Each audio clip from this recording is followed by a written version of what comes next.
aldrig velkommen, dreng. Det handler om for vores vedkommende, der går rundt på den her måde, det er jo noget, vi frivilligt gør. Ja. Den deciderede hjemløs, kan man sige, har også selv valgt. Fordi det er deres egen skyld, hvis man havner i den suppedags, ikke også? Men de magter ikke lige at komme videre, og sådan. Og nogen har det egentlig bedst på den måde også. Selvfølgelig da. Se, den ligger lige og venter på jer. Hvor var det dejligt. Ja, vi bytter. Ja, det gør vi, ja. Tak skal du have. Selv tak. Kan du have en rigtig god dag? Ja, tak. Det er lige måde. Jo, tak. Det er næste års kalender. Det gode ved kalenderen, det er, at så får vi sådan lidt ekstra ind til jul. Vi får 30 kroner ud af at sælge kalenderen i vores egen lomme. Vi køber avisen for 12 og får 8 ud af den. Det er valgt. Ham er jeg glad for. Det er ude fra Skanderborg Festivalen. Der kommer jeg hver år lige meget, om jeg trænger til det eller ej. Andrea, hende kender vi. Ham her fik jeg i, og jeg synes, han er så sjov. Se det der. De øjne der. Sådan ser jeg nogle gange ud om morgenen, når jeg står op. Han ved virkelig ikke noget, ham der. Jeg har selv hund, så de skal have det godt. I er glade for jeres hunde? Ja, det er jo ens lille barn. Det er det jo. Men altså, der er mange hjemløse unge mennesker desværre, og de har meget, meget svært ved at komme videre i livet, fordi det er som om regeringen ikke rigtig vil tage fat om problemet. Og det er blandt andet en af de ting, jeg prøver at hjælpe med inden for det her med sand hjemløse.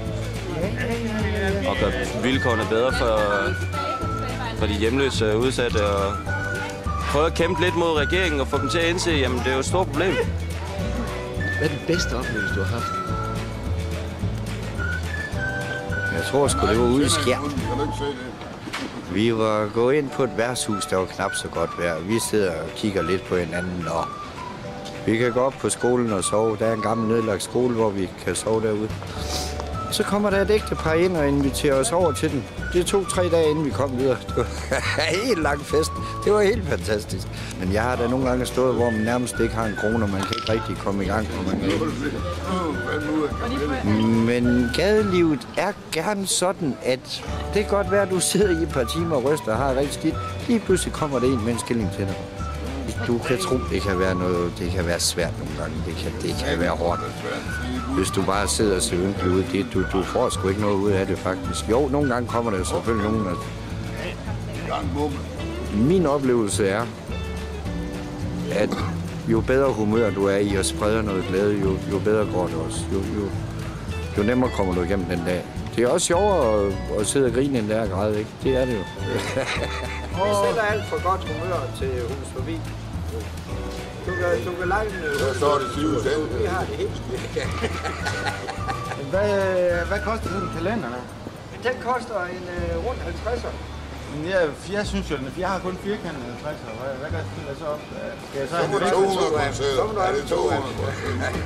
Nej. Jeg håber, han kan give Men hvordan fanden skal jeg kunne levere en rund 50'er? Det er mig, der blander det sammen. Det er en rundt 20'er, det der. Det her, det er en firkantet 50'er. Vi giver jo 12 måneders garanti på.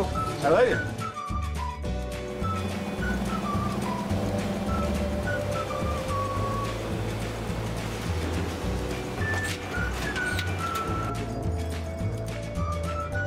Skål, gutter.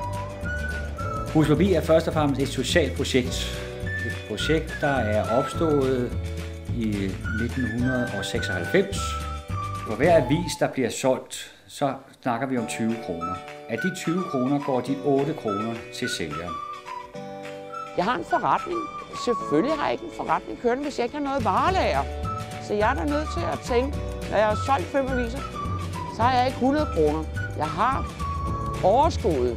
Jeg har de 40, de 60 kroner skal jeg investere i 5 nye aviser. Ellers har jeg ikke en forretning i morgen. Der er jo professionelle folk ansat i Hus Forbi. De skal have noget løn. Vi har nogle lokale omkostninger. Vi har, altså hele produktionen koster noget. Jeg har med vores sælger på landsplan at gøre. Jeg har også med vores distributionsnet. Vi har der nogle af 40 distributører rundt omkring i Danmark, og det er hovedsageligt væresteder og varmestuer, ikke? Hvor gutterne kan komme ind og få købt deres aviser. Og så har jeg kontakt med gutterne. Det er mig, der sidder og laver deres ID-kort. Så kan du komme ud og tjene nogle penge igen. Det er mig, der de henvender sig til, hvis der er små problemer og hjælper dem. Det er mig, der køber vinter- og sommertøj til dem og sådan nogle ting. Altså, jeg har figuren, så det vil sige, at jeg får masser af krammer og masser af skideballer. Vi er Danmarks næststørste månedsblad. Sjovt nok kun overgået af Bobedder. De tasker, som alle folk kender, de gule tasker, som Hus Forbi-sælgerne går rundt med, dem har vi nu lavet om. Tasken ligner så vidt sig selv stadigvæk, men der er indbygget solceller i den nu, sådan så en hjemløs sælger kan oplade sin mobiltelefon, mens de går rundt på gaden. Udover de 364 kroner, jeg får af staten i boligsikring hver måned, så har jeg ledet Hus Forbi uden sociale ydelser. Hus Forbi for mig betyder alt. Altså, jeg vil slet ikke kunne overleve, hvis ikke jeg havde hus.